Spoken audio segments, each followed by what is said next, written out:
Direct from Fort Meade, Maryland, this is DINFOS Live. Hello and welcome to DINFOS Live. I'm Major David J. Murphy, a DINFOS instructor and your host for today's program. On this month's episode, we're talking about the tool Adobe After Effects and how units can leverage it to enhance their commands content. Joining us to discuss this topic is Director, Strategic Development, Professional Video for Adobe, Mr. David Helmly. Sir, welcome to the program. Thank you for having us. Please have a seat. Yeah. Now, before we get into our conversation today and talk about this program and how it can be used by units to enhance their video products, I want to, of course, let everyone watching know that if they have any questions for Mr. Helmly, that they can ask those questions in the chat, and we might just read them on the air. Okay, well, sir, let's go ahead and get on with the program, shall we? Can you tell us a little about yourself, your experience with motion graphics, and your experience with Adobe and After Effects? Yeah, so I've been with Adobe almost 30 years now. And had a lot of opportunity to work with DINFOS over the years, which is great. And also working on lots of major motion pictures, TV shows, brand companies as well. And After Effects has always been a big part of that. It's been an amazing journey so far. Absolutely. Now, for those who are uninitiated, who may not have worked with the program before, can you tell us what After Effects actually is?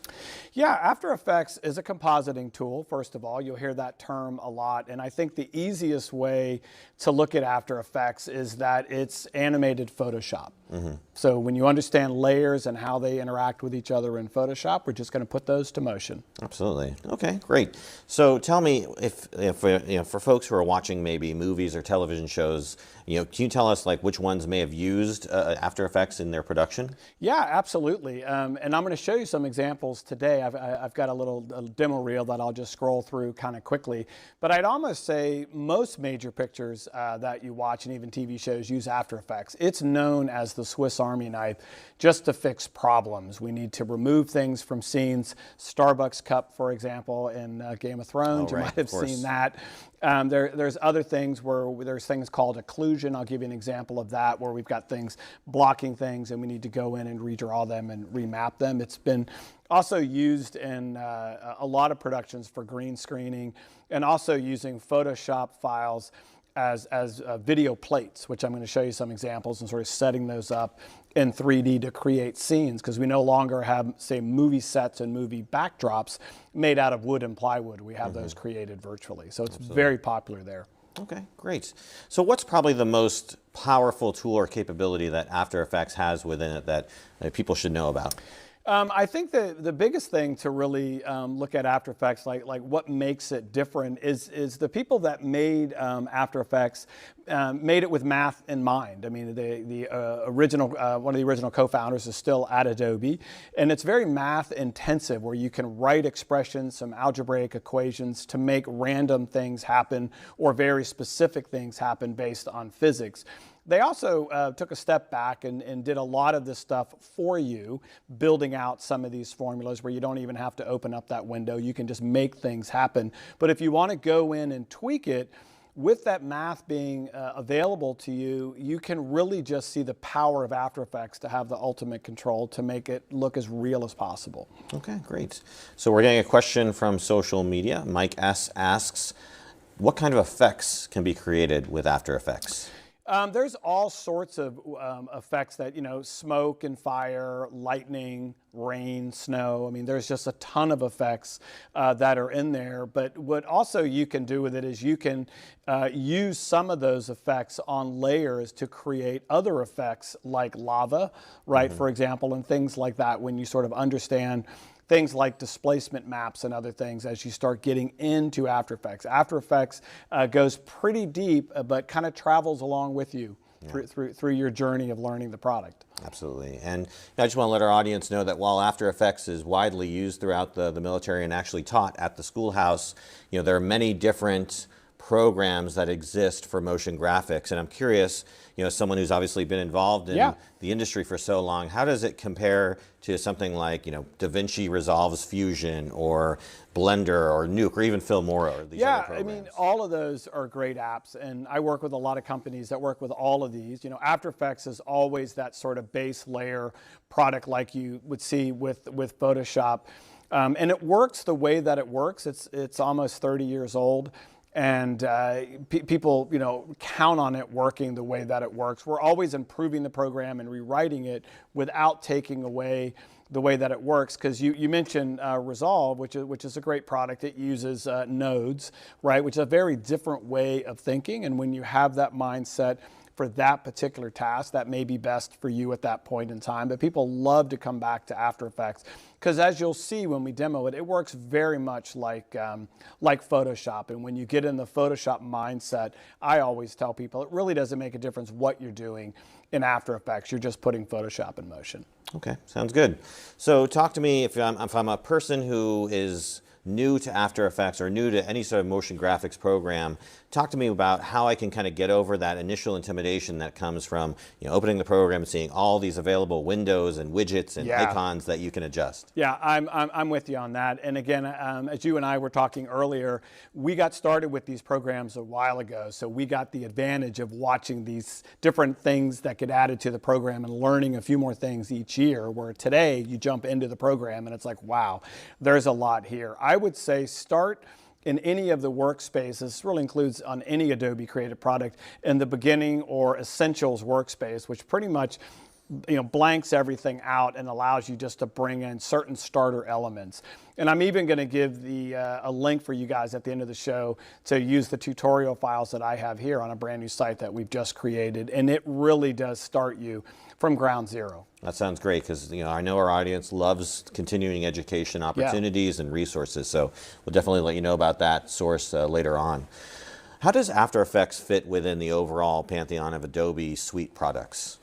Yeah, I mean, After Effects, has a lot of the code for parsing out and reading Photoshop files, blending modes. I think we talked a little bit about that. And we've got different ways of having it interact with Premiere. Premiere's codec engine is inside of After Effects, so you can play red files, red camera files, P2 files, things like that directly inside of After Effects. So they share a lot of the same code, which allows you to jump in and out of the different applications together. Yeah, absolutely. So, obviously military uses After Effects for some of its more creative products and different shows and whatnot.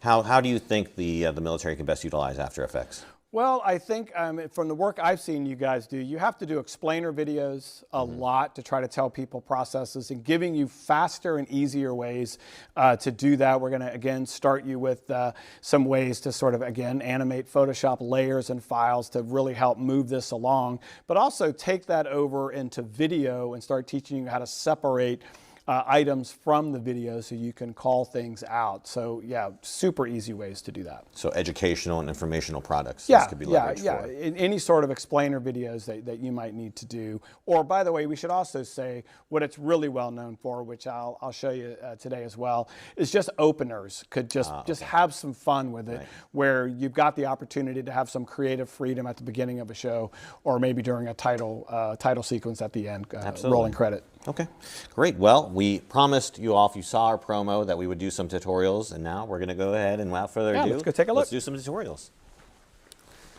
So you've got about, what, 5 or 6 of them to show us today? Yeah, I got 5 or 6, and as I said, let's just bring up, you had asked about what shows, and there's a ton of them out there. And I'm just going to sort of start with this one, because this is John Landau on stage at Adobe Max. And here he is talking about how After Effects was used in Avatar 1. And as I started talking about occlusion, being able to separate things out, it's kind of cool to watch that in action. And here's another show called Hugo, where they're doing a lot of green screening and treatments within After Effects as well.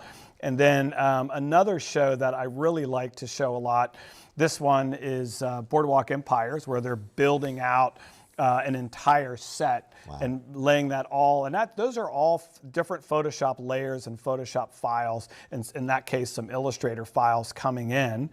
And this is probably one of my favorite, that if I just wind this back just a step there and you sort of watch how this scene is put together, and when you get an opportunity to see that they're really in a back lot with staring at a couple of green screens, each one of these Photoshop layers get added in there and then composited to make the entire scene is just absolutely fascinating to me. And then another one here where this is a great way to show, as things get layered out in Photoshop, we turn on some 3D and then you can kind of see how we set up that depth map in the scene, which is just really neat to kind of see how some of this is put together. It is just a super powerful program just to have some fun with. And you were asking, things that are generated like fire and things like that can all be sort of put in layers.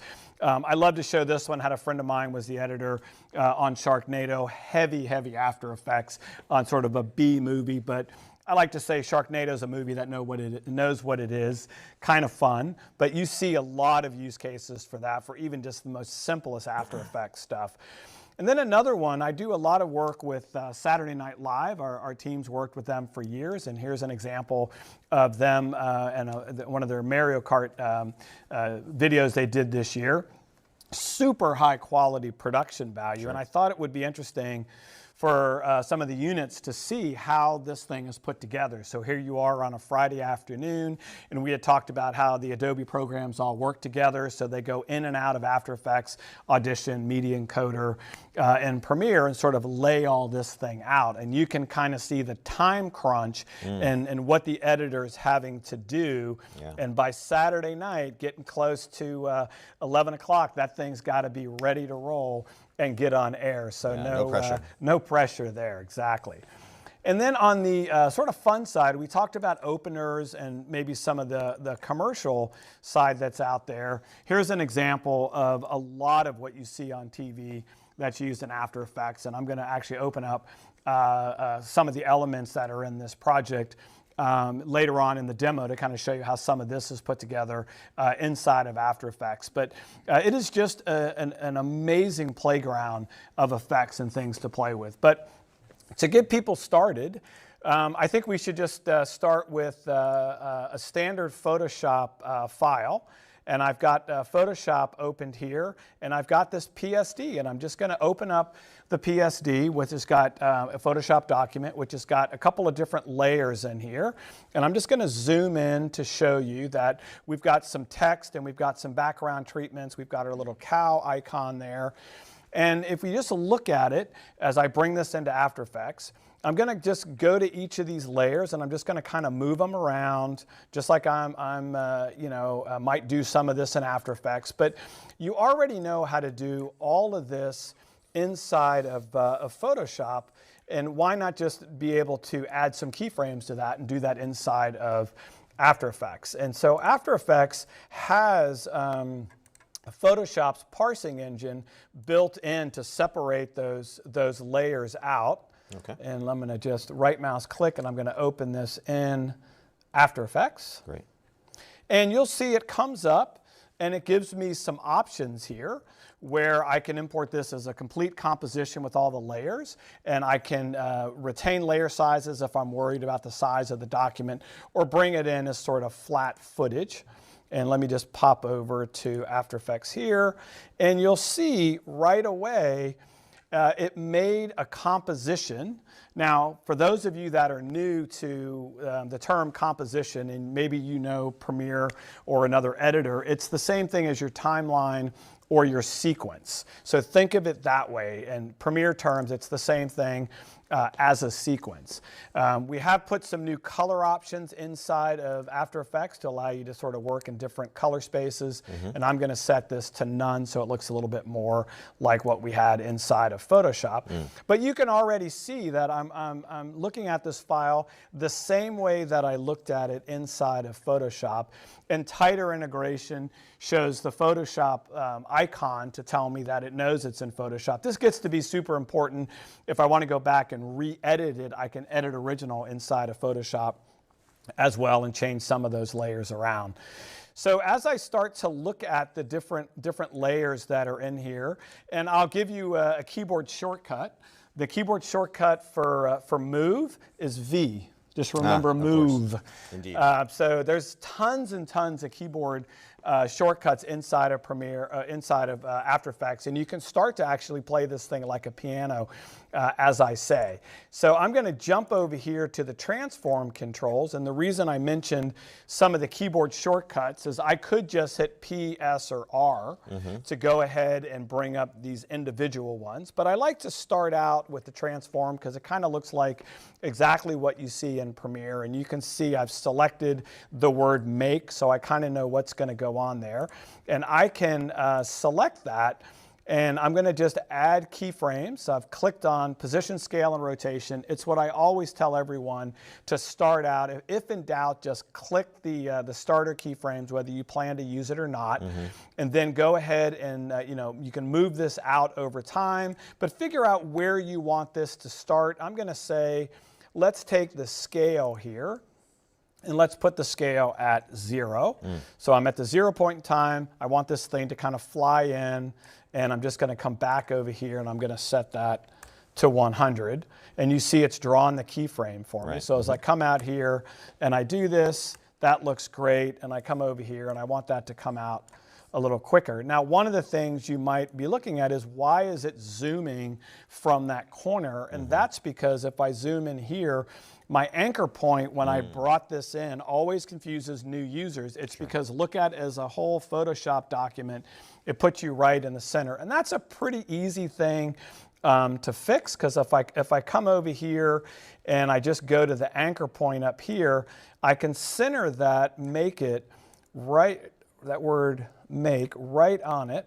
And you can see I've got it kind of right on that K. And now I can just go back on the position and allow me to move that up and be able to play around with that and center that up. And if you see a keyframe and the keyframe's not in the right place, you have the ability just to go in and move these things around. Now, let's take a look at the icon on the cow to make this a little bit more relevant on the and clearer on the anchor point. Notice how the cow is going around the anchor point there.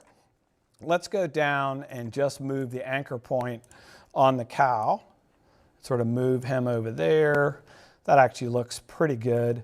And now you'll notice when I bring the position back over here and I do the rotation, the cow's doing exactly what you would expect. So it gets pretty easy to move things around. This looks a little intimidating at first, but when you just sort of look at it, you're like, that's exactly what I see in Premiere. It gets pretty obvious. Now, I'm sure you just saved somebody hours of frustration, by the way, and not just one short demo right there. Yeah, like I say, and you had brought this up, how can we just keep it simple and start at a point to where I can just sort of get how it's put together. Now let's bring up another demo, and I've used this car in many tutorials in the past, and I just think it's the clearest way to kind of show you the power of what you can do with a Photoshop file. Now I want you to look here and see that I actually have two Photoshop documents that I start. I have some landscape layers and I have the car layer or the truck layer. And just like Premiere, you have nested sequences. So as I put together a sequence, I might chop things up and then I'm going to grab that sequence and drag it into another sequence. It treats that whole sequence as one clip. It's the same thing with compositions. If I drag the car, which is what I did, inside of this composition, I can double click on the car and I can just see what I've done to it. So as I hit play, it looks like I've done some rotation on the tires. So if I come over here and I go down to transform, you can kind of see down here that all I've done is just put a couple of rotations on those tires. And then I put a little bit of a bounce using rotation on the truck, and you can kind of see some of the keyframe. But when you put it together on the landscape, you get a pretty realistic view. Now, a lot of people might ask, okay, you've got this position changing. I placed, and this is also in the tutorial, I placed what's known as an offset which means that when this bush over here gets to the end of the screen, it's already started to redraw this. Yeah. And I always tell the audience, if you think back to TV shows like Scooby-Doo and things like that, where you're walking down a hallway in a big mansion and you see the same table or lamp go by, it's pretty much the same thing with an offset. That's exactly how they perform that. Very, very common when you need things to repeat and come off of the screen and redraw the pixels. Now, the other thing that gets interesting on this clip and why I think this is such a great thing to look at is if I come down here, you see I've got, middle ground, background, sky, and foreground. Yep. Each of these are animated at a slower rate, so that offset value goes slower the further I go back. So here's the foreground, right? And then here's the middle ground. So all I have to do is just reduce them by 20% and sort of figure that out on each layer. And you can pretty much create a realistic background. And this is a great example where if this truck was driving, I could fade out the blue sky and fade in the evening sky. Sure. So that's how a lot of these animations are done using After Effects. Just and really, I just want to say we have a question from Josh W. who asks, is there a way to integrate AE projects into Adobe Premiere? And I know you're going to show us that. So yes, yeah, stand by, Josh. We're absolutely going to show you that, Josh. They are sister apps. Great question. So actually, that kind of takes us up to where we are right now. One of the most popular things inside of After Effects, and like, what can I do with it on a daily basis? And I think you and I were sort of just discussing over a break earlier today. What are some areas where people might want to go do some sort of extracurricular work? And that is motion graphics templates, what we call MOGRTs. So a MOGRT is the extension on the end of this file type, which is .mogrt. And inside of a MOGRT is just an AEP, which is an After Effects project file. So anytime you see a MOGRT, you can open that up in After Effects and have it display the entire project. So I'm going to do a real simple example of how to create a MOGRT just to keep it quick. Again, we have lots of tutorials on this. And I'm going to start with just creating a solid. And I can kind of come in here and let's bring this down to fit, and I'm just going to scale this red bar down. And I know a lot of what people might do with a motion graphics template is create a lower third, right? Sure, yeah. So I'm going to go down to the transform controls, and I'm at the 0 point in time, and I'm just going to move this off the screen, click that, and by the time I get maybe here, because I can easily adjust that, I'm going to bring that back up again. And I see my 2 keyframes there, and I look at that and go, well, that's a little slow. I'm going to move that one closer and kind of watch that. There we go. And now I'm just going to add some text on the screen, and I'm just going to call this one name. And I'm going to come over here, and let me just get a little more there you go. Thicker font there. Perfect. And then I'm going to grab another one, and I'll just call it date. And now I'm going to go back here, and I'm just going to drag this one over here and this one over here. Now and again, I've made this super simple just to keep it clear in your head. Now, what can I do with this? I want the editor to be able to only change the name and the date. They can't touch the animation on the red bar. And by the way, in this particular one, I won't do it now, but I would animate name and date and have them slide in, whatever they need to do. But what I really want to show you here is how do we create a motion graphics template? And you just simply go to Window, bring up the Essential Graphics panel, which is here, and you're going to drag any of the elements that you want the Premiere editor to be able to modify. The After Effects compositor has complete control over what can be changed. Okay. So I'm going to go up and say, okay, I'm going to drag the date in, and I'm just grabbing the source text. I'm going to drag this over here, and I can change layer orders. I can even change the name of the field. I can call it field 1, field 2, whatever it is. And now all I have to do is just go in and hit export template, and then that would allow me, when I jump over to a program like Premiere, to have it pop up over here. I can just hit the plus button, import that in, and you can just see all sorts of MOGRTs, motion graphics templates that we have. And let's just start with one that we want people to do today, which is like and subscribe. So I'm going to just drag this MOGRT right onto the timeline and be able to see exactly what was created inside of Premiere. Some of these will allow me to modify text, and some of them might not. So I can just, come down here. You can see some rolling text. Some of these things will allow me to go in. If I go under Edit, click on it, and I can start to go in there and modify whatever it is that I need to do that person's allowed me to get control over. Now, I have a really good example inside of here of an actual credit that we use in some of our training materials. And I'm going to go out and just call this one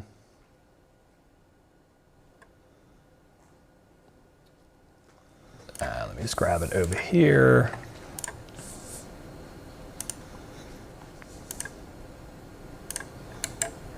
And bring up master credit here. Say okay. Yeah, as the kids say, smash that like button. Smash that like button. And here we go. So here's a great example to where if you come over here in the essential graphics, you can see all the different things that we've added, right? So I've got position, scale, and I'm calling it master position, master scale, because the more you get into this, there could be different ways of scaling different elements, because there's a lot of pieces in here that we've added and layered up. So I'm going to click on this master here, and I'm going to hit R for rotation, and I'm going to drag this right up here, and you'll notice here that I can now name this rotation. And you might ask, why would I want someone to do that? Well, that's going to allow them to take this whole thing and get a little bit of a different view on how I might want that to render out. And if I change that, I can change that as the newest version, save that in a library, and be able to do that. So it allows the end user to make their own tweaks, and as opposed to going back to the originator every single time. Exactly. And I love it because it puts the After Effects artist or the After Effects compositor in control over what happens, and you're kind of communicating back and forth. The other thing about this is, and I think a lot of your unit members would agree, that one thing about After Effects, you create something like this and someone just gives you a list of 50 names that you have to go type in there and do, and it doesn't make the day real fun when the editor could just be doing that on the fly. So this allows them to sort of do the repetitive work while they're on the timeline, plus give them a little bit of control that says, you know what, give me a little bit of ways to move things around, but let me stay on brand. And this is a very, very popular workflow that you'll see in a lot of corporations. Now, I'm going to bring up a real complex one that I had a 17-year-old make for me, Nick. And I met Nick. He's actually the son of one of our engineers. And I said, hey, what I want you to do, and he really knew After Effects, high school kid. This was great. He was making money with MOGRTs in high school. This was awesome. And I said, can you create me a 3-day weather map that I could bring into Premiere where it shows the weatherman's name and then gives me a 3-day forecast? And let me just play some of this out, because he did a really great job of setting some of this up.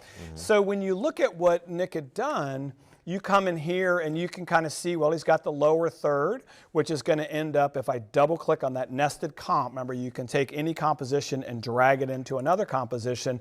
I can see that all he did was do this, this element on my name.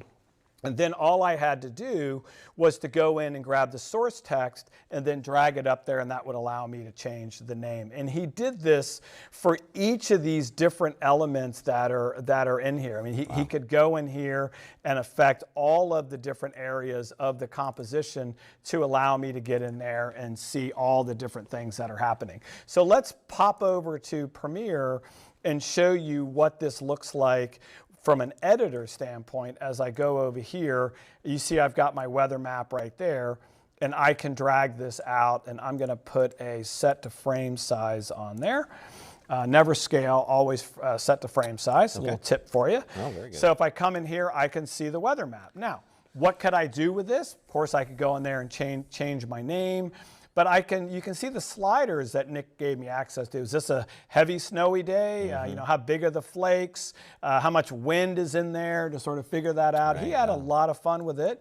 And as I often say, you know, we certainly get some pretty hot days here in Maryland outside of DC. So we had to have some lava out there as it gets muggy. And that was another example of how you said, how can we combine effects together? That's kind of how we did that. But giving me the control of being able to get in here, and I can just go in here and type Major Murphy here, and get you to be the weatherman there, being able to do that. So you're up.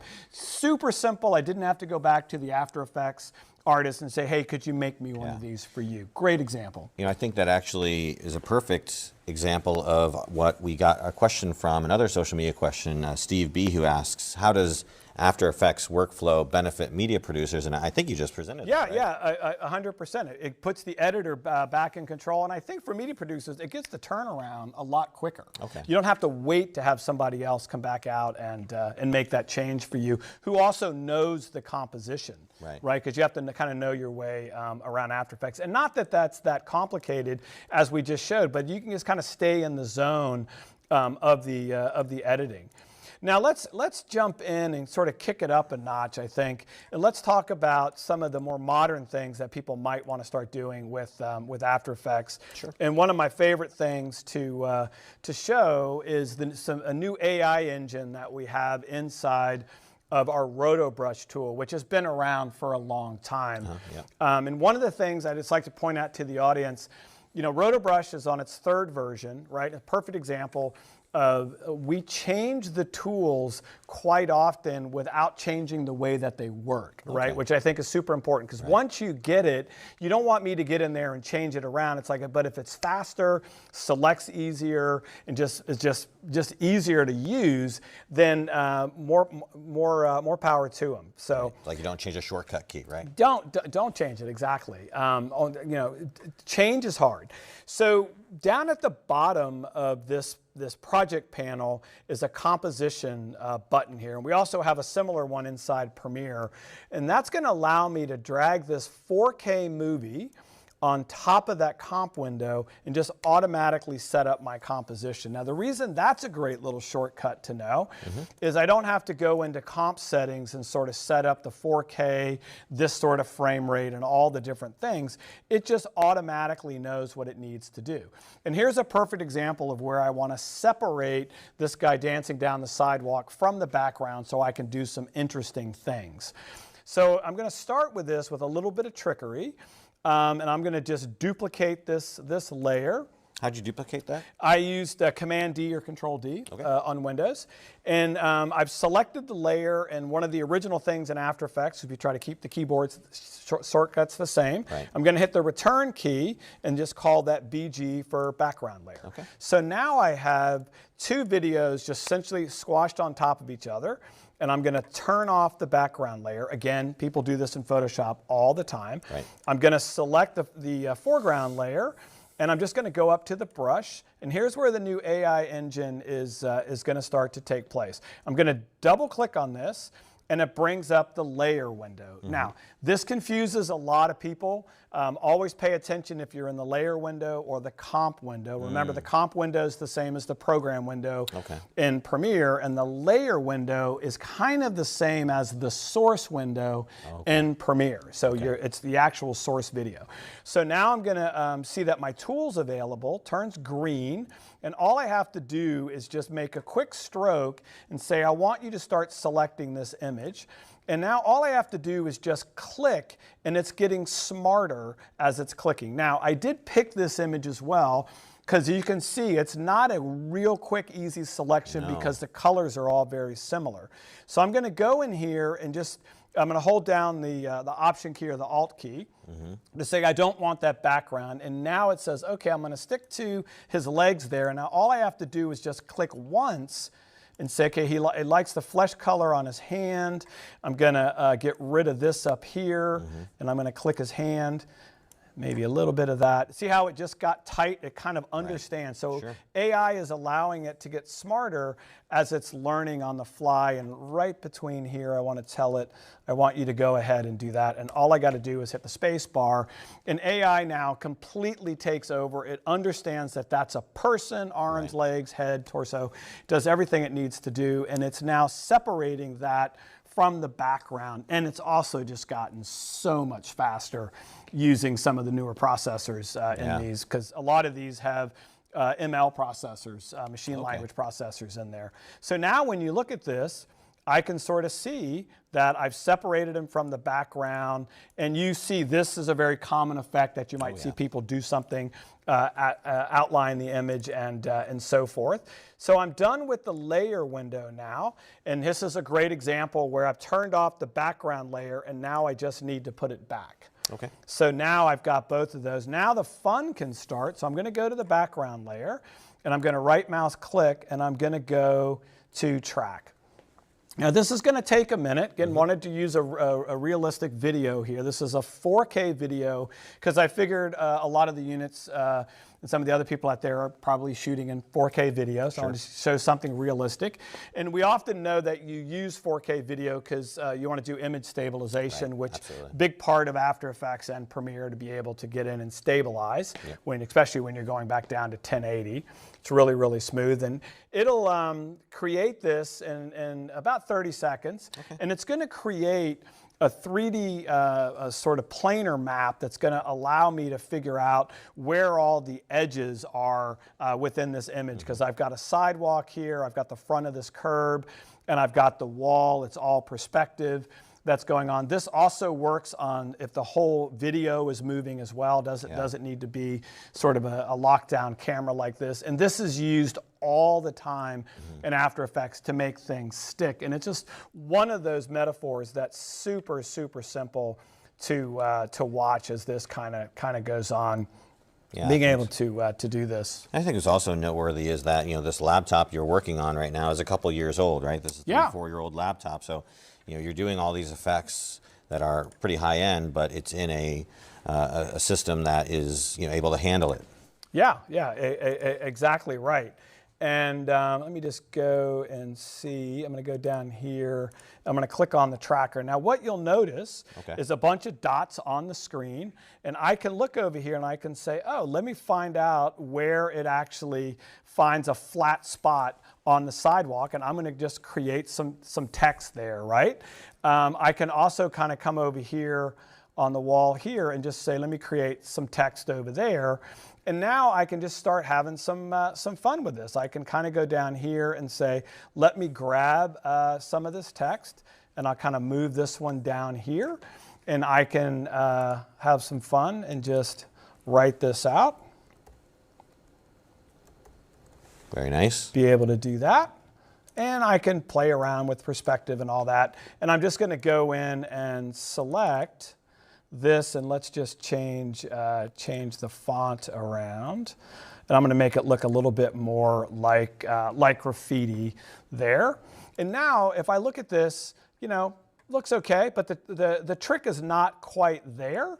So you can look here and say, well, you're going to have a better time if you just move that behind there, and you can kind of see he's stepping on the text there as I bring this out and I sort of hit play. It is a pretty good fake out there. Sure. A great thing about After Effects. Now the other thing about After Effects, I talked about After Effects being about control, right? So if I click on the DINFOS layer here, for example, I'm going to hit T for opacity, another keyboard shortcut for you. Again, this is just the way the engineers think. I can just kind of bring that down and say, you know what, maybe I want to put a blur on that, or I want to put text animation on that, or something like that. All of those things will work to give you just the most realistic look that you can. Just a great way to interact it. And I think you would agree that if I wanted to go on the background layer, I could even go up to effects up here and apply, whatever kind of effect I wanted to just to the background layer to separate that. I could put a blur on it, a cartoon effect, or whatever I wanted just to keep that one person sort of in focus there. But I also wanted to jump over and bring up another project here, as I said, that has some 3D on it here, and see if I can. There it is. Bring up the watch one here. Let me just make sure it can find that. Jump over here, and this is going to be the file that created that video that I just showed you. There we go. Great. Now, this looks super, super complex, right? And there's a lot going on here. It's pretty cool. But layers-wise, there's some text and some solids going on and some other things. But when I look at this, you'll notice that one of the things happening here is a GLB file that's been taken. I think this one came from Maxon. And that's a library folder, like with a bunch of components that are in it. There's some metadata and different camera tracking data and things like that that After Effects reads in. But if I turn on the 3D layer, which in this case it would do automatically, and we have some tutorials to teach people how to get started with 3D inside of After Effects, I can grab my orbit tool here and just start moving this around. And you had talked about the performance on even this 4-year-old machine. The After Effects team has been rewriting a lot of the code in both Premiere and After Effects, and the performance is just absolutely amazing. But the way that you interact and the types of effects and the things that you do don't change when you're even dealing with something like 3D. It all works exactly the way that I just showed you. Okay, and there you have it. And this 3D object you're showing us, would this be created in After Effects or another program? It would be created in a great question. So with After Effects, we give you a copy of Maxon Lite. Okay. So Cinema 4D Lite is actually built in, and you can just go ahead and use that, or if you have the Pro version, some additional things that you can do. But yeah, you kind of bring those directly right inside of After Effects. Right, so you'd make the 3D object in some sort of 3D generating program, even like Blender or something like that, and you could just bring that into After Effects. Yeah, we support most of those popular models, bringing them in, and pretty much everything you need to get started with this is in the box. So. Okay, great. Well, why don't we go ahead and return back to the seats, and we can close out our episode today. And again, thank you so much for taking time out to be here. We really appreciate it. And thank everybody for all the questions that they asked. Really appreciate your contributions to the program. As we sort of end today's show, is there anything you'd like to tell us about what the future of After Effects has in store for perhaps users who might use it? Yeah, I think the question on everybody's mind is probably going to be where's AI going? Right, and we did a little bit of a sneak preview in April, showing you some things that we're working on. Being able to, remove logos. Maybe in the corporate world, you need to be able to remove things. Being able to add objects to images. If I needed to be able to add this coffee mug into a particular scene, being able to do that. We're actually showing how to do that. A lot of things happening with auto dub. There's some auto editing things we're starting to look at now, which allow you to auto rough cut. So again, it's not going to do it for you. It's just going to help you get a little bit closer there and cut things down. So I should say in After Effects, we did actually have some pretty cool things that we showed at Max last year, and you'll see more this year coming up in Miami this year. Being able to replace like someone's shirt, put a tie on them. Things like that. So all of that sort of stuff you're going to start to see come to the applications, and we're working on the most important thing, which is content authenticity, which is going to allow you to know when AI was used, how it was used, and all the different things about that particular media file that you just want to know the history of what happened. Right, no, absolutely. And one of the things that our audience loves is those resources that they can look out to after the program to help them learn and grow. And you'd mentioned earlier that there is a resource, so let's go ahead and highlight that resource. Yeah, you see it up on the screen now. So adobevideotraining.com is a brand new site. We just went live last week, and there's lots of content, including the content that I have on here. And my most favorite thing about it, when we were talking about different things. I will have my cup of coffee in the morning and I'll watch a tutorial. Even I will always have something to learn. And these videos are done in 5, 10, 15-minute chunks. Right, so you can just do one a day. That's great to hear. Okay, great. Well, before we say goodbye to you, is there anything else you'd like to add? No, I'd just like to say thank you very much for having us, and we really look forward to linking up with some of these guys out there. Feel free to hit me up on LinkedIn, and let's make a connection. Well, that's great. Well, again, thank you so much for taking time out to be here, Mr. Helmly. We really appreciate it, and we really appreciate you all for enjoying our show and watching it. But that is our show for this month. So again, thank you to our guest for stopping by and sharing his subject matter expertise. I'd like to also thank you all for tuning into our program. Remember, if you prefer to listen to our show rather than watch it, know that DINFOS Live is also a podcast, and you can find it on your podcatcher of choice. Just search for DINFOS Live. Join us next month on September 25th at 2 p.m. Eastern when we'll be talking about the PA mission at Joint Base Andrews. For everyone at DINFOS and the Defense Media Activity, I'm Major David J. Murphy, and we'll see you all next month. Bye, everybody.